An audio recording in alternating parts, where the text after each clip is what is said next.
I could have been in ministry all along. God could have been some of the things that have only been open to this age. I feel that tension, and I'm not willing to give any of it up because it's just been open to me.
We were talking about what keeps you up at night. What is something that blocks you at peace?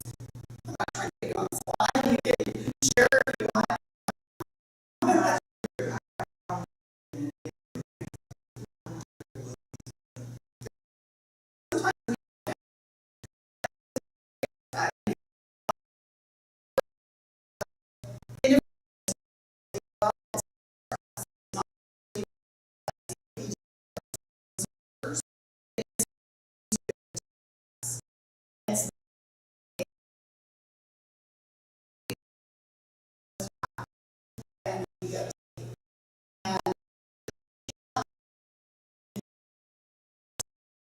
Seems so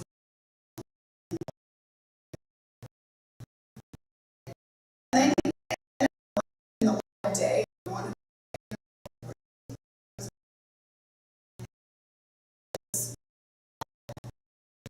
And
Yes.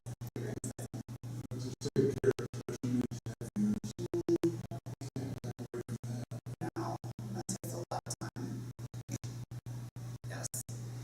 I have a sister living with me right now, and that's another hotel. It is. It is. It's a temporary thing, but there's no end date. I have lived with we shared a room growing up. I have lived with my sister for 48 years. So I know.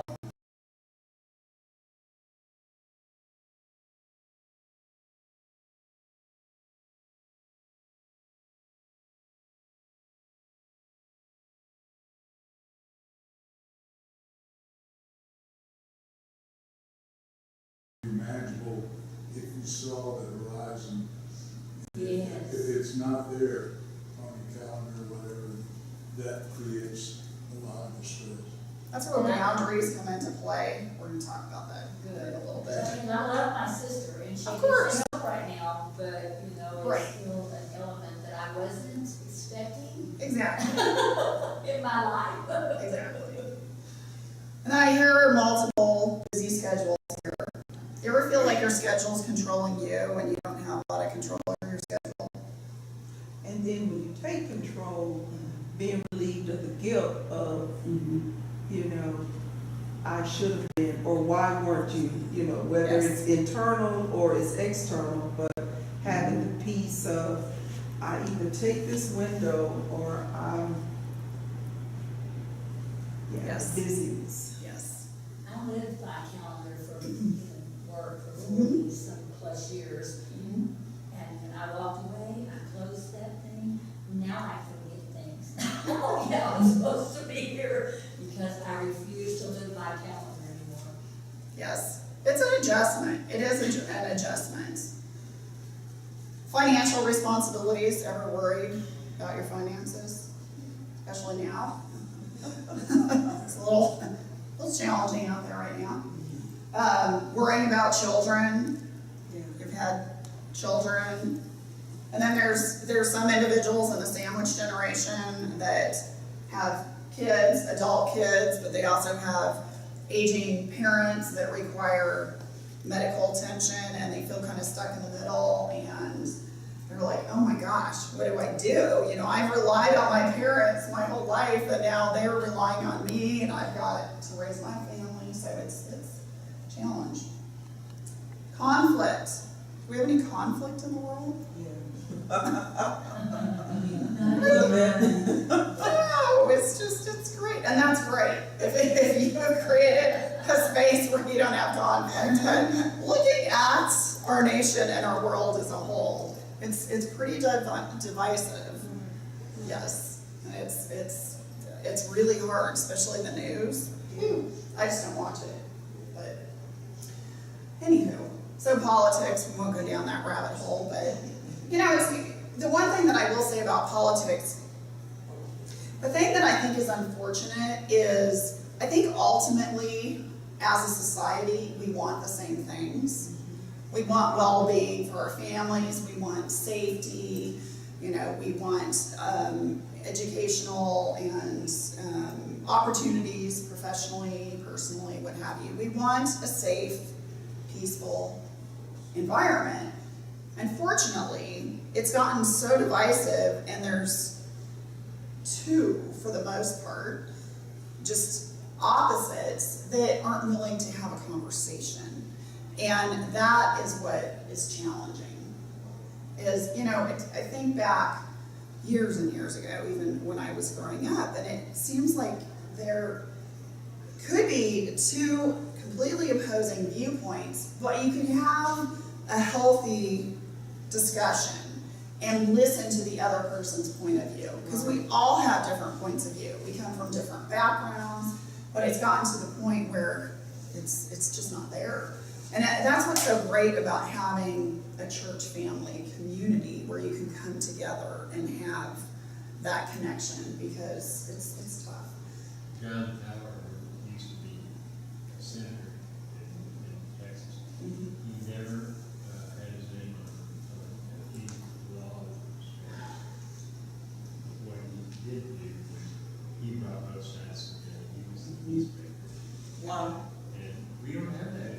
No, we don't. Yeah, we don't. All right, so news and social media, yes. Health concerns obviously can disrupt our peace. And then we talk about caring for aging parents. Okay, let's move on. So this is God's design for us, and I think we know this. Excuse me, goodness. But we forget that He created us for peace. We were put on this earth for a purpose. Yes. He wants us to rest. Apologize to go my throat. Goodness. He wants us, we were born to have community and to trust. I'll be fine. I just have to go my throat. So sorry. And this is one of my favorite scriptures. Cast all your anxiety on Him because He cares for you. Yes. I say that often. Okay. So this is what chronic stress does to us. And we don't think about this often. But our thinking becomes reactive. We listen to respond as opposed to listening to learn.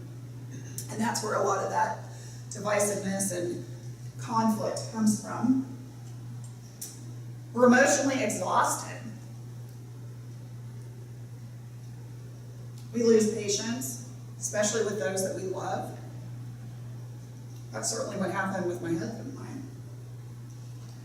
And as a result, our relationships are negatively impacted. You know, if you have ever worked in a corporate setting or have a team of people, or maybe you volunteer and oversee a committee or what have you, you know, this can be impacted. How you lead, how you interact with individuals. We're less present because we just don't have the emotional bandwidth anymore. So when we're having conversations with people, we're oftentimes thinking about ourselves, and not in the sense of, oh, I need this per se, but that we're worried. You know, we're really worrying.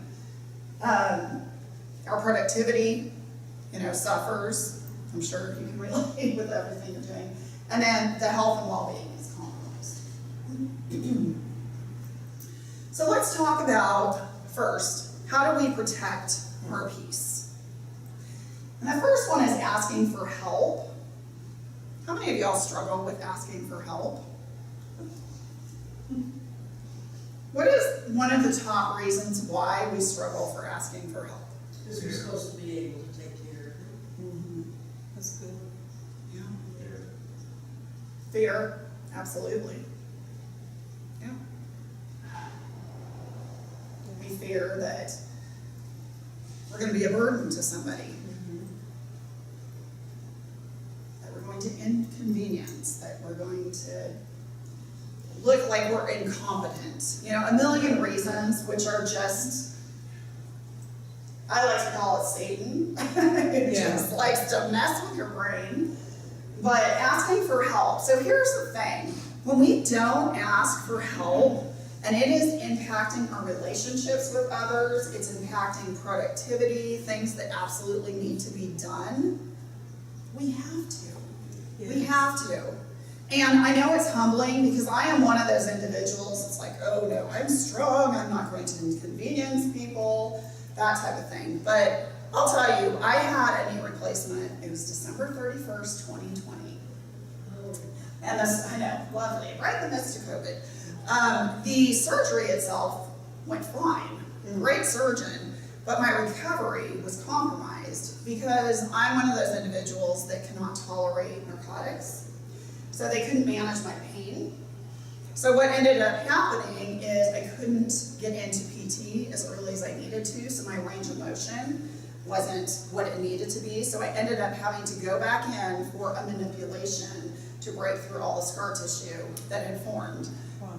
And it got to the point of where I had to be in PT 5 days a week, in addition to checkups, you know, also with a pain management doctor to try to find something. It was not a good situation. It was so humbling, and I share that with you because we had to ask for help. You know, my husband, he can't do this. He has a full-time job. Now, granted, he works at home, but we don't have any family here in Texas. So we had to rely on friends and neighbors, and it was really humbling. But what I have found in situations that are really difficult, that those who care about you want to help you. And in fact, if somebody offers you help and they know that you really need the help and you decline it, it's kind of off-putting. Because they're like, well, why don't you want my help? That's good. So it's just kind of flipping that and just saying, you know, if somebody that you loved came to you and just said, I'm really struggling, I need some help here, what would you say? We need. Exactly. You wouldn't say, I don't have time for you. No, you wouldn't. You would be warm and empathetic and just say, how can I best support you? So asking for help is so important. And then setting healthy boundaries. And this really touches upon when we're worried about just there's so many different things going on and what do I do? How do I do this? And one of the first ways is learning how to say no. Now, why? What do you mean? So I'm going to tell you a couple ways to do that. So let's be honest, how many of y'all struggle with saying no? Raise your hands. Always tell people when I'm in an audience that if you didn't raise your hand, you're probably lying. At one time or another, we all struggle to say no at one time or another. So it's all in the way that you say it. And a lot of times why it's hard to say no is because we don't want to hurt other people's feelings. Especially in the workplace, you know, you don't want your leader, whomever you report to think you're incompetent and can't do your job.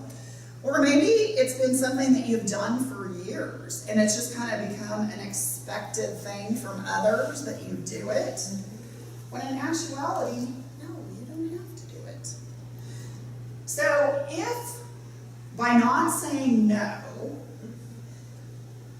you are stressed, your schedule is out of control, you're not getting the rest that you need, it is essential that you say no.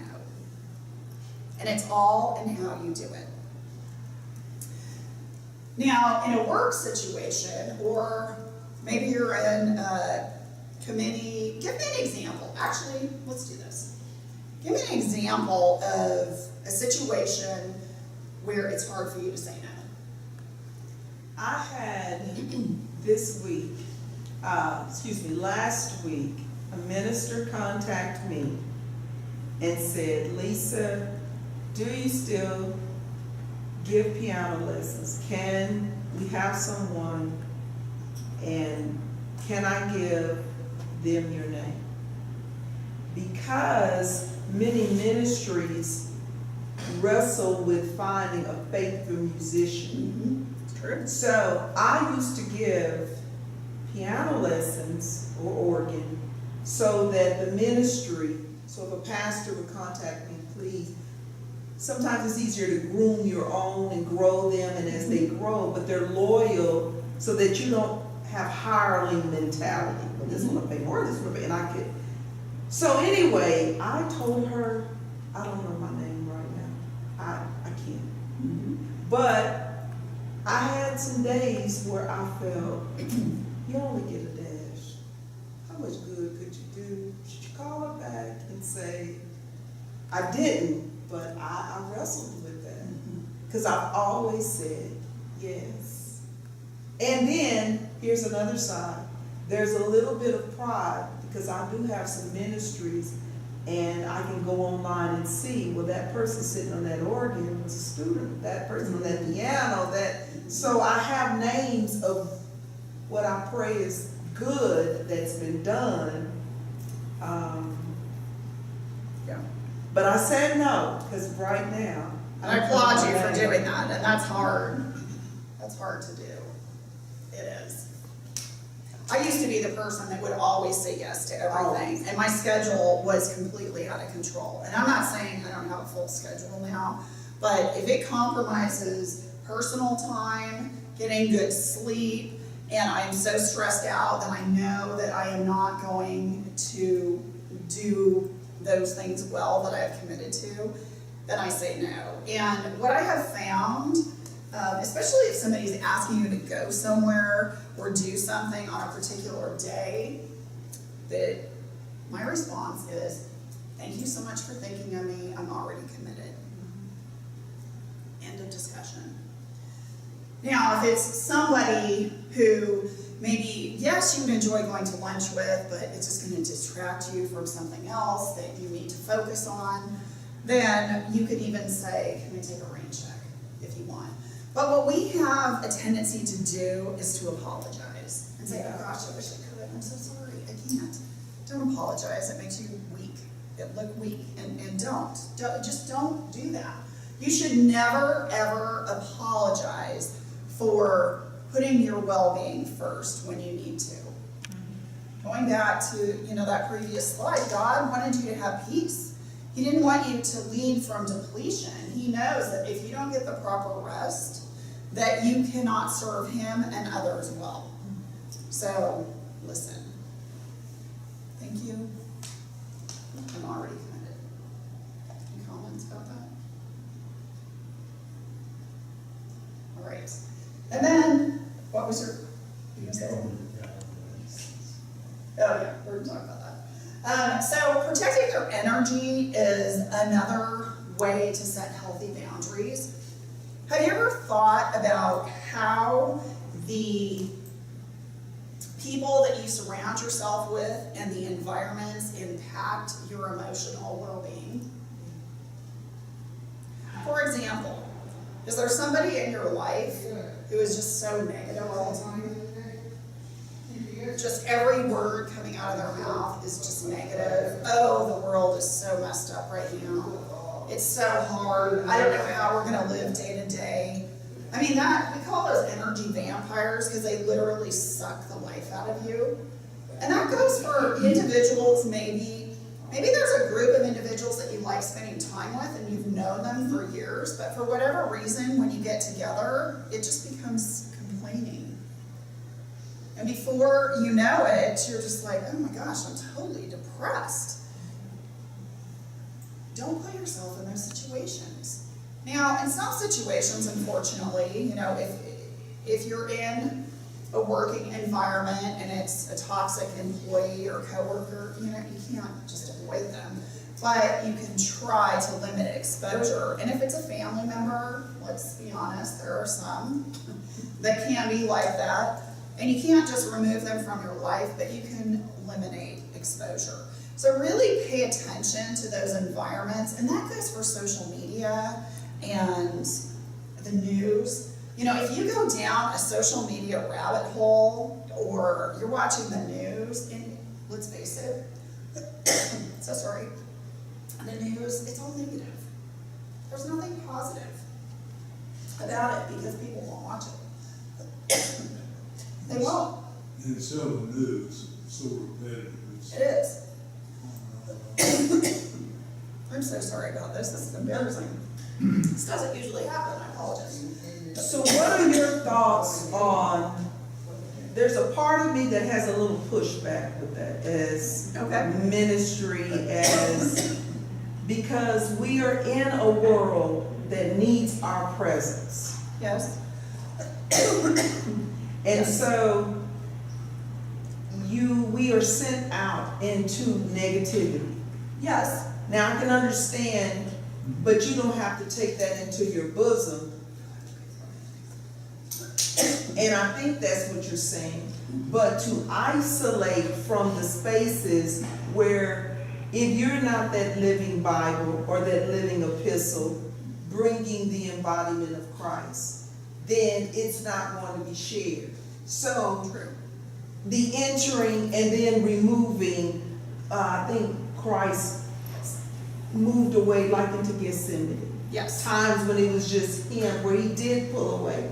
But he sent us out to engage. So speak to us on how to navigate, staying useful in those spaces where we're sent out Yes. to. And that is such a great example. Thank you for sharing that. Prayer. We're going to talk about prayer here shortly. But prayer, and then I've got some micro meditations I'm going to help you with as well.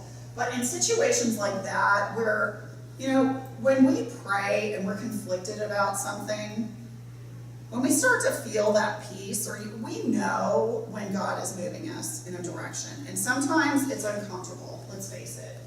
You know, but we know. We just know. As Christians, we know that he's working in our life for good. We might not know what the end result's going to be. But in situations like that, we really need to fall into prayer and guidance. And again, we'll talk about the micro meditations, but that is a really valid point. Because that's something different. That's like a ministry, you know, and that's moving through hard things. It's not purposely putting yourself in a toxic environment that does not serve anybody well. Does that make sense? The difference? That's good. So, and then getting organized, even if you're retired, if you feel like you're totally busy all the time, then organization is very important. And I like this strategy. It's kind of old school, but I like it as a great way to kind of just get a good visual on what needs to be done. So I grab a piece of paper and I divide it into 3 columns. The left column is what I have to do now, today. Now, that isn't those tasks that we want to do. It's those tasks that we have to do, and we know the difference. But as humans, we like to pile all this extra stuff on ourselves. And I'm not saying those extra things aren't necessary and good at some point, but you know the difference. That, okay, so I desire to clean out my closet today. Okay, that's a random example, but okay, it's different than saying I have to clean out my closet today. No, you don't. You don't have to. You don't. Now, if you have a doctor's appointment, okay, you probably need to go to that, right? Or you're helping somebody, or you're preparing for a lecture or a sermon, what have you. Yes, there are things that you have to do, but there are other things that don't have to be done that day. So these are things that have to be done. The middle column are things that have to be done in that given week.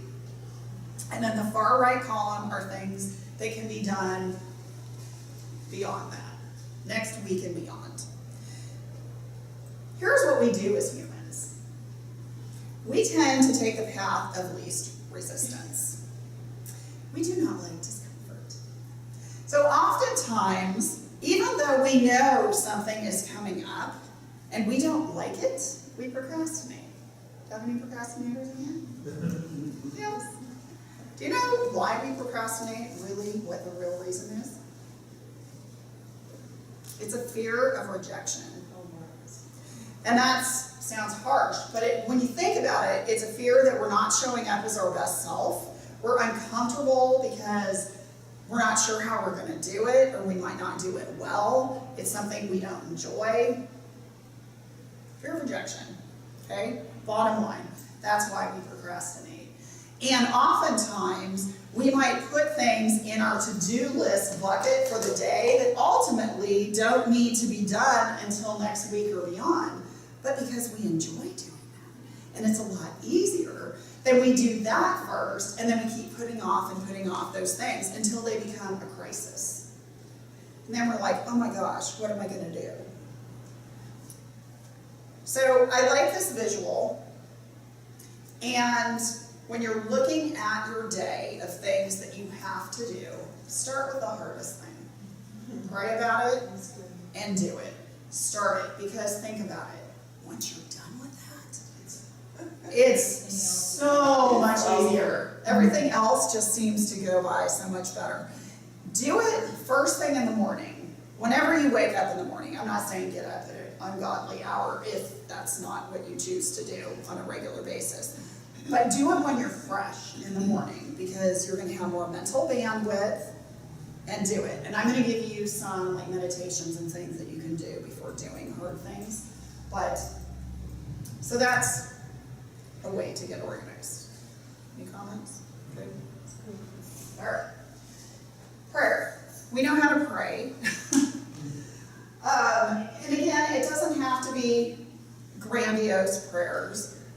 Let me ask you, do each of you have a prayer practice throughout the day that you do, or at some point in the day? I encourage you, if you don't, to do it. And again, you don't have to spend hours and hours and hours doing this. It should not be burdensome, but here's how I start my day. And I'm not saying this is how you should do yours, but this is an example of what I do. So I get up in the morning. I'm usually up between 5 and 5:30. I get up and I feed the animals, and then I go for a walk before it gets to be ridiculously hot and sticky. And I do that for an hour. And while I'm doing that, I'm praying to God the whole time. And then I'm also doing these micro meditations, and I focus on all the different sounds that I can hear. And I make it kind of a game. And if it's really quiet, it's my feet. I always carry a water bottle. Sometimes you hear that sloshing around. You hear an airplane, you can hear a train, you hear a dog barking, you can hear chickens, you can, what have you. And it's just kind of a fun game, all the different things. And when you're doing that, you're focusing on the present. And that's what God wants us to do, is to focus on the present, because then we can focus on those little things that can be joyful, like all the sounds of the birds that we just never hear. And it sounds silly, but it's really can just change your energy and make you much more receptive. So I do that. I come home, I eat my breakfast. While I'm eating my breakfast, I'm reading my Bible, I've got a bunch of different devotionals that I do. So I do that, and then after that, take a shower, start my day.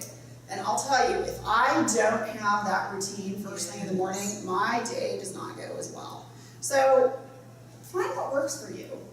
Maybe when you first wake up in the morning, before you get out of bed, you say a couple prayers to God.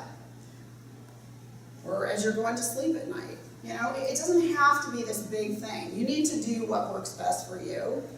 But I will tell you, the more you do that, the more joy you can find in those smaller things. Letting go of what you can't control. This is a fun one. This is a really fun one. So the majority of what keeps us awake at night, the majority of what worries us, are focusing on factors completely outside of our control. We worry about who's in office. We worry about local government. We worry about our family. We worry about our finances. We worry about our community. I mean, the list goes on and on and on.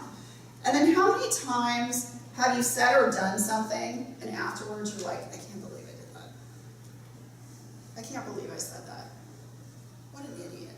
You know, and then you go down that negative diatribe and you're thinking just all these really toxic negative thoughts about yourself. Can you change what you've said? No, you can't. Can you impact what's going to happen in the future? Can I pay my bills? Well, you can't guarantee that you can, because something could happen, but I'm not saying you can't impact what you're doing right now, absolutely. But worrying about other things in the future, oh, am I going to get sick? Is my family going to get sick? Are they going to get in trouble? Could I lose my job? Could I, just all of this stuff that we think about in the future. And I'm not saying that it's frivolous, things that we are concerned about. What I'm saying is by focusing on those things that we cannot control, we completely strip ourselves of our joy and prevent ourselves from focusing on the present, which is what we can ultimately impact. So, and then listening to a podcast, an audiobook, music. Sometimes that's just a nice way to disconnect. I know people who do that when they're walking or maybe sitting outside. You know, whatever it is that you enjoy, but these are just ideas of things that can get you fully present. And that's really the point that I want to get across, is to find your peace, to be the most healthy, productive. We need to live in the present moment. And we can do that by techniques I'm going to share here shortly and through prayer. All right. Now, let's talk about the meditations. Okay, so I'm a certified positive intelligence PQ coach. I know that's a mouthful. Call me a mental fitness expert. And basically, what that is I help individuals like yourselves be able to shift and quiet all those negative thought patterns. You know, when I was sharing about, oh gosh, I said I've done something that I just wish I hadn't, and all those negative thoughts we think about, to be able to quiet those so that we can shift to that positive mindset. And sometimes it's hard. You know, life gets challenging, right? It can be really hard to focus on the positive. But the way that we can do this is through these micro meditations. And in positive intelligence, we call them PQ reps, which stand for a positive quotient. And in essence, what they are is a little micro meditation that takes 10 to 15 seconds, roughly, and it engages one of your senses. Now, I talked about, excuse me, how I listen when I'm walking. Well, technically, I'm doing that for more than 10 to 15 seconds, but that's micro meditation. But let's do this together so you kind of have an understanding of what I'm talking about. So I want you to look at something in front of you. I don't care what it is, but I want you to just stare at it.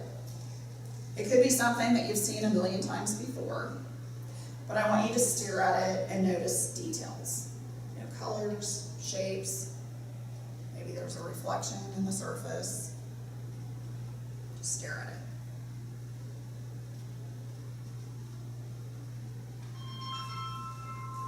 You could also focus on a particular color. And then I want you to just go around the room and notice how many instances of that color that you see.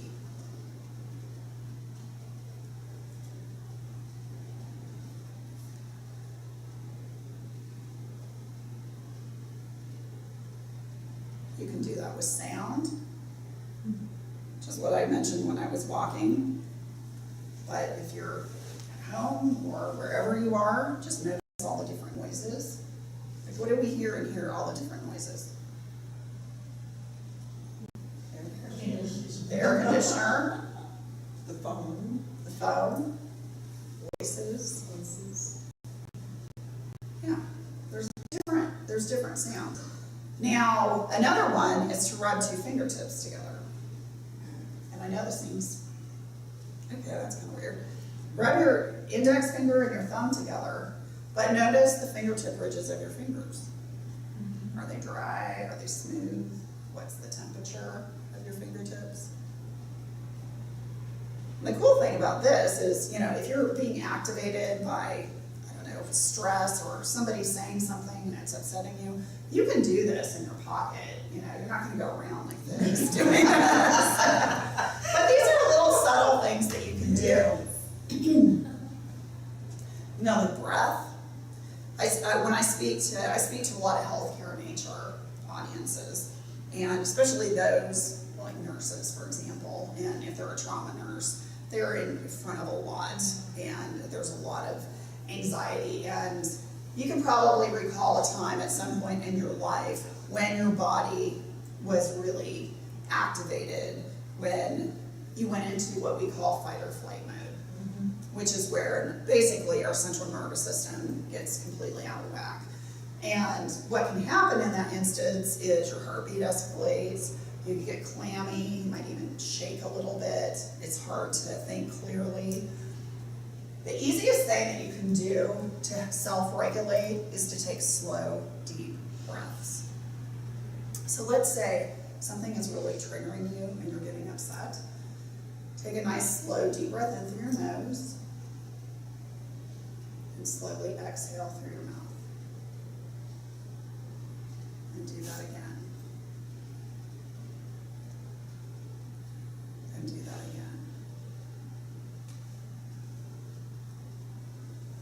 that forces your heart rate to slow down. And then it actually resets your central nervous system. So it's a great way to self-regulate when needed. But there's all different kinds of things that you can do throughout the day to stay present and focused. You can, when you're washing your hands, notice the temperature of the water and the sensation of the soap, or when you're drying your hands, or different sounds that you hear. If you're making your coffee in the morning, what are the different sounds that you hear? When you're walking across the floor, how do your feet feel as you walk across the floor? And the thing is when you can integrate these throughout your day, it just keeps you present, and you're less likely to get activated by those negative thought patterns. And if you do, you can just intensify the PQMs to help with prayer. Practicing gratitude. Anybody here have a gratitude practice that you? Yes. Here's the thing why gratitude is so valuable.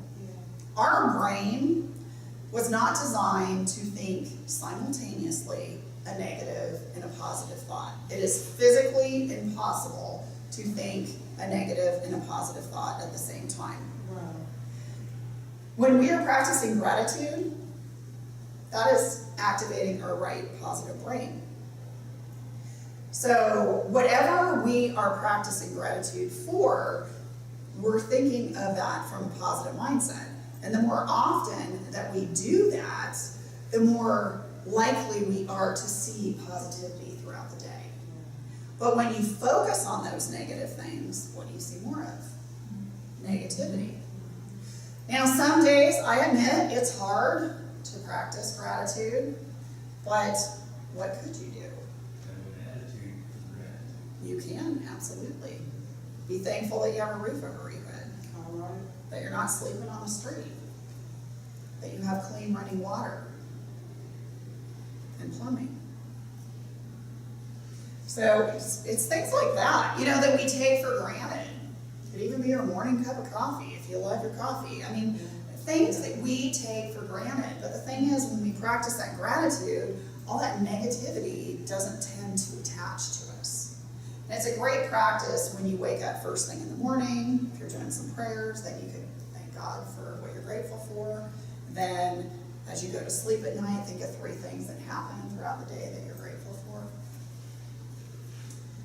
And then get moving, just moving throughout the day. If you're really sedentary for some reason, moving throughout the day is a great mood elevator. And if you can take it outside in natural light, even if it's cloudy, that will further elevate your mood. Okay, next slide.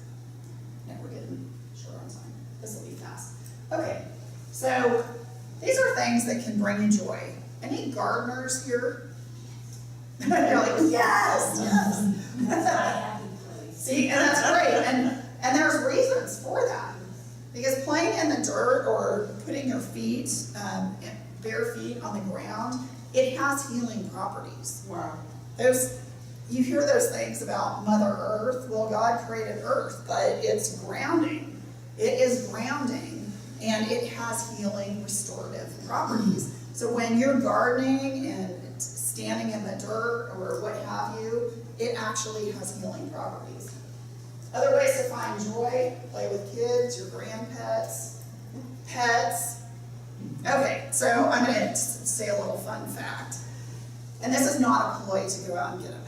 It honestly is not. But did you know that studies show that those individuals who have pets live up to 10 years longer than those that do not? Wow. Kill me then. Isn't that crazy? I got one right there. And again, this is not a ploy to go out and get a pet. I totally understand. They're a lot of work and they're expensive and it's not for everybody. So go walk a friend's dog or babysit, a grand dog. Or temporarily take care of a dog. Or go at a shelter and love on the pets in a shelter. That would be a problem for me because I'd want to bring them all home. But anyways, you can find joy. Okay, next slide. So where do you find support outside of your congregation, your community? community? Where can you find support? Family. Family? Where else? Neighborhood? Friends? Church? Sometimes professional. Yes. Absolutely. There are times when you need an objective opinion. A pastor could be great for that, a coach, a counselor, a therapist, a psychologist. It could be a former mentor that you had at one stage in your life, a trusted confidant who you trust. Family is great and they're supportive, but they're biased. I'm going to be honest. They're not unbiased. They care for you, they love you, so they're always going to see it from your point of view. And sometimes, if you're really stuck in something, it is important to talk to somebody who can look at something objectively. And I'm not saying go spend a bunch of money on somebody, but having an objective go-to resource can be very impactful. Okay, we're almost done. Okay. Now, I understand that you may not have a phone, but did you learn something today? Oh, yes, Was it helpful? yes. Okay. What I would love, if you have a phone and can scan the QR code, or take a picture of this, and then later go to this right here, and take a short survey. And it would be really helpful, especially to give the feedback to Lisa if it's something that you think you might like to hear more of. And as a thank you, you're going to get a workbook, which actually pairs with one of my books. Woo! So I'm going to give you, we have time, I'm going to give you a couple minutes to do this. And then when you're finished with this, I have a call to action for you, and we're going to wrap up with a closing thought. And then if you have any questions, I'm obviously here. So.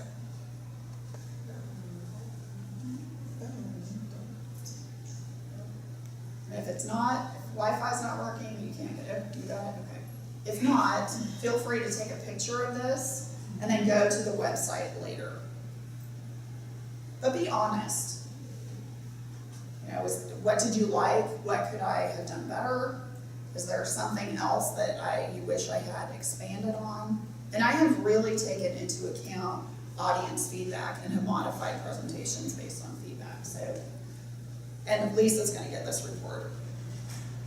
So.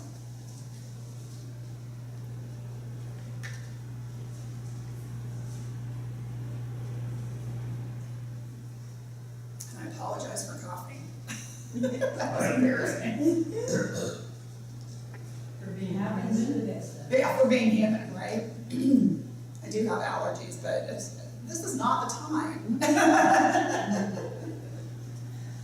Your body says different. Yeah, exactly.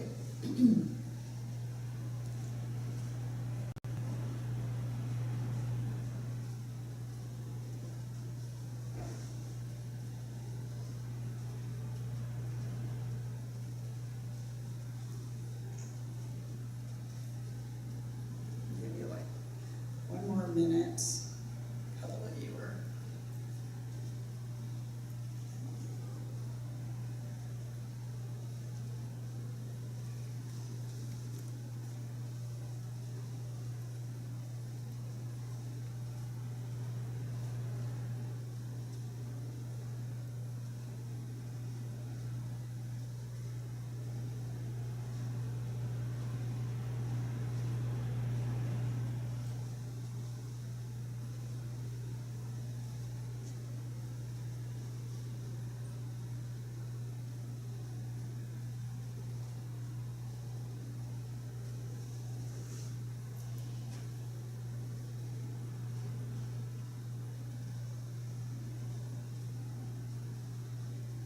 Okay.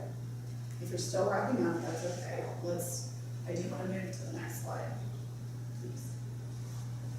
That's okay. I know. I'm concentrating. So I want to leave you with a call to action.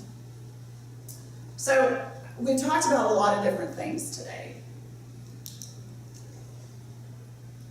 What is something that you heard today that you can commit to doing? One thing that you heard today that you could commit to doing. Dad. Well, one thing that I haven't ever thought about is your minute, Micro meditations. micro meditations, yes.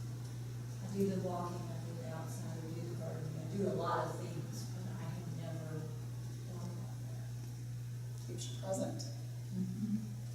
Anybody else?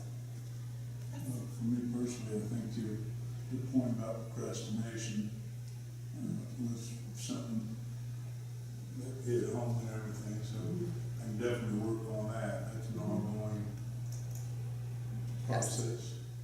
And start small, you know, just start super small. Just say, I'm just gonna take this first step. What can I do right now? Just take that first step. I don't want to, but I'm going to. And just do one really small step. And then when you've accomplished that step, celebrate and just say, hey, this is awesome, I did it. And then keep moving.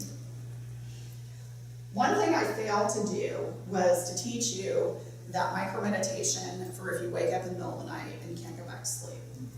So if you would close your eyes, humor me if you can. And I want you to pretend that you are in bed right now and you've been tossing and turning and you want to go back to sleep. And I want you to imagine a big red stop sign, similar to those stop signs that you see at a four-way stop, maybe in front of a school zone. Sometimes they have flashing lights. And I want you to say firmly to yourself, stop. Stop. And then I want you to focus on your breath. And as you inhale, I want you to think of the word so, S-O. And when you exhale, I want you to think of the word hum, H-U-M. So, hum. So, hum. Now if your mind is wandering again, I want you to stop the so and the hum and focus on that big stop sign and say stop, stop. And then resume the so and the hum. You can open your eyes. You're probably going, why is this working? It does work. We have to get our brain's attention. Our brain is very active in the middle of the night. So we need a thought disruptor to stop that. The thought disruptor in this instance is the stop, stop, stop. So that's getting your brain's attention. And then the sound that you're making, the so and the hum, is actually the sound that your lungs make in your deepest restorative sleep. And that's called deep delta sleep. This is all neuroscience. This isn't something I just grabbed out of the air. It's literally neuroscience. This works. Now, if you're really activated, you might have to do the stop, stop, stop multiple times to direct your brain. But I guarantee you, when you get really good at this, you'll go back to sleep in a matter of seconds. So it might take you a couple minutes, the first couple times to do it, but it works. And I teach this at conferences all the time, and I'm usually there a couple days. And I have people that try it, and they come back to me the next day, they're like, oh my gosh, this works. No medication. This totally works. So, oops, we're out of time. Okay, would you mind? Oh, sorry. Thanks, no. Okay, so I want to leave you with this thought. So when we take care of ourselves, we show up stronger, we lead better, and we live fuller, which is really what God wanted for us. And our best life starts with our next decision. What will yours be? Thank you all so much. You were great. Can we give Lisa Hammett a hand clap, please?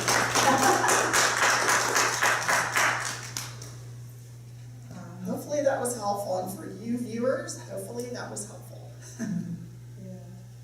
Well, I'm very, very grateful that you have taken this time, that you've shared and that you've participated, and we all are better for it. I think, can we grab maybe 2 questions? Of course, yes.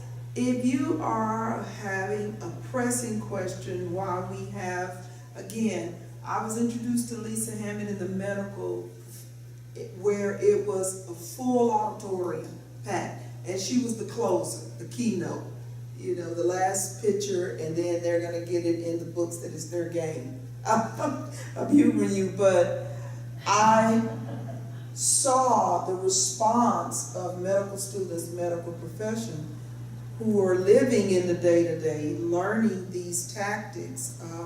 I don't know what it is to have back-to-back infants die, and you gotta get up and come do this again the next day.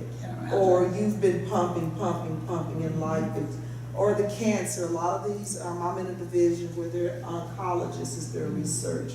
So to learn these practical tools, even for those of us of faith who have the inner dwelling, but we still need to learn these practical tools. Have you stopped long enough to hear? Those words. So, do we have 2 questions that anybody has on their mind right now? Yes. One of the things that you went over was ask for help. Yes. If you ask for help, is that giving up control over what your problem is? I mean, if they give you help, are you committed to doing it their way kind of deal? Because if you ask for help, that's kind of an obligation to receive the help if it's offered and everything. And if it's not help, how do you get out of that? That's a really good question. It boils down to whom you ask for help. And you must be very clear on how that person can best support you. Say that part again? You must be very clear on how that individual can best support you. So give me an example of something that you might need help with. So be specific in your Yes. request for help. Be specific. Yes. Can you help me do a specific task? Is that what you're saying? Yes. Or in my case, you know, I need somebody to be able to take me to this doctor's appointment. I would prefer if you would stay there with me. I know that's time consuming, bring a book, you know, something, but I would really appreciate that. And then bring me home afterwards. You know, being very specific. Because otherwise, you know, in that scenario, they're just like, sure, I'll take you, and then they leave. And you're like, okay, now what do I do? Or then they're complaining and they're going, well, I didn't realize this was gonna take so long. So, you know, I know we're all busy. I'm not trying to say that people that you would ask are mean people, but the more specific that you can be, the better off you will be. And that goes for when you're asking for help. You know, at the end, where do you get support? If there's somebody that you're talking to, it could be somebody who is very objective, former colleague, a neighbor, what have you, be very specific. You know, I need some advice. Or if you don't want their advice, just say, I really need somebody who can listen objectively. And when I am finished, then I will probably ask you a question or, you know, ask for your insight. But I just need you to listen. I just need somebody to sit here with me and relate to what I'm feeling, which is basic empathy, right? Because oftentimes what happens is we try to fix people in situations like that, right? Oh, here, if you do this, this, and this, then everything's gonna be okay. And they're like, I didn't ask to be fixed. I don't ask for a solution. I just want you to know that you identify with how I'm feeling. Because you might not have any idea about what they're going through because you have not lived that, but I guarantee you can relate to the emotion that they're feeling. And that's what true empathy is. Have you ever felt sad about something? Have you ever been so stressed that you can't think? are you battling grief? So, So on a different vein, sometimes you might have a project that you're trying to accomplish. And if you tend to be a micromanager of that project, but you need help, there's no way you can do the whole thing. But you ask someone to come in to help you and they have a different approach or a slightly different vision, then, you've got to either be able to give up being in total control of how it's gonna go, or well, it goes back to, one, you have to set very clear expectations up front of what you want. And then, excuse me, two, bless and release and allow them to do it.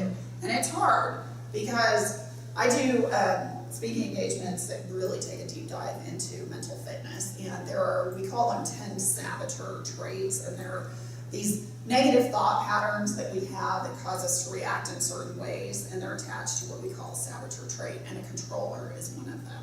And I always use the example of, control is not a bad thing if you're trying to prevent somebody from getting harmed, especially a child. You can't just let them run around and do whatever.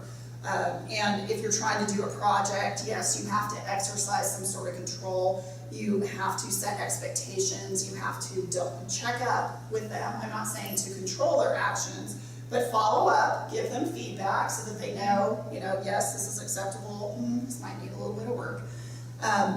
But the extreme example is the micromanager, who basically can't make you can't make a decision because they're so focused on controlling, and their need is, they honestly believe that if they don't act like that, then nothing will get done. So that is a real character trait that a lot of people have, and it's really scary for the controller because they're like, well, I don't want to look bad, I don't want this project to fail, okay, I get that. So this is how you do it. You set clear expectations, you follow up, but then you have to let people do what people do. And that's what good leadership Realize is. there's more than one way to get Yes. I learned that when Yes. it's down in music. If the door's closed, there's always a window. So Yes. you can say, this is what I need to have done, let them use their own brain. Yes. They may think of something you didn't think of, and it might turn out Exactly. better. 100%. 100%. So that's a great question. Cow trails. Couch. My university that I went to, they were building sidewalks. So they brought cows in, and after a couple of weeks, they saw the path. And Wow. Interesting. Huh. That is very interesting. Yes. I had a friend many years ago who said, I thank you very much for your input. However, God did not put me on this earth to live up to your expectations. Ooh. Well, that's true. That's a little harsh, but How did you take that? I took it very well. yeah. And it's, especially when you're someone who is a controller. Yes. like all this. Oh man, there's controlling women too. I worked for them in retail. And you know I am. Yes. But yeah. And it kind of makes you say, whoa, you're right. But that's true, and that brings up the point too that in situations too, you can't control others' behavior. We can't control how they respond, what they think. We can't. And I don't know if any of you have read the book, The Let Them Theory by Mel Robbins. It's a phenomenal book.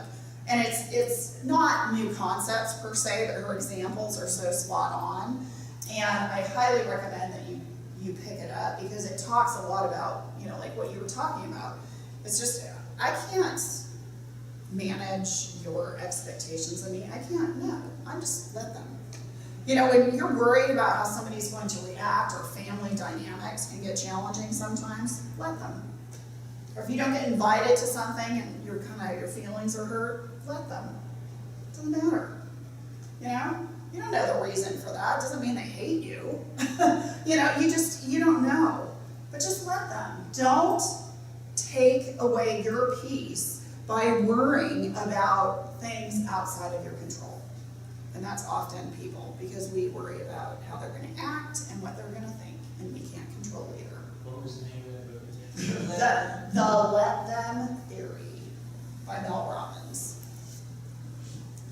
Any other comments or questions? Y'all have been amazing. Thank you. I did bring books. I don't know if you like to read, but I do have both of my books, and I'll be out there. And yes, thank you again. You've been very kind, and I appreciate all your feedback. Have a great Okay, day. let's give Lisa Hammett a hand clap. Her books are on the table. I bought both of them, and they are very helpful, and she writes in the same practical style that her lecture. It doesn't all of a sudden go clinical where it's like, okay, how many thesaurus? But they're very good. Let us bow in prayer. Yes. Father God, in the name of Jesus, thank you for this wonderful opportunity.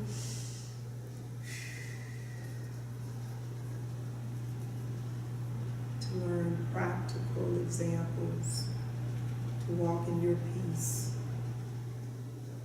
It is an enemy of our soul to be anxious, be stressed, to not be reminded that we serve the sovereign God who is in control. Help us, Lord, to humble ourselves and to hear you. Thank you for your servant, Lisa Hammett, sharing with us how to just rub our fingers together. How amazing you are that you've put little grooves there. Being able to hear the sounds of our feet, the water slushing.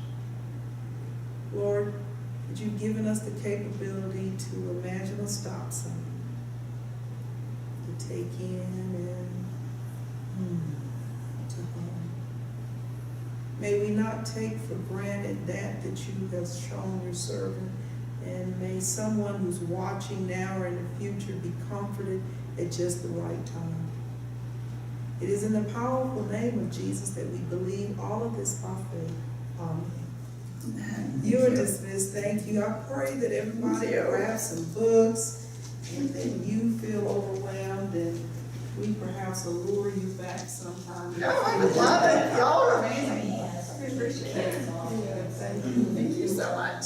I appreciate you so much. I knew, I was gonna find out where they were, but I Thank you. didn't. We need to take a picture. We do. I need a picture with you. I'm so sentimental that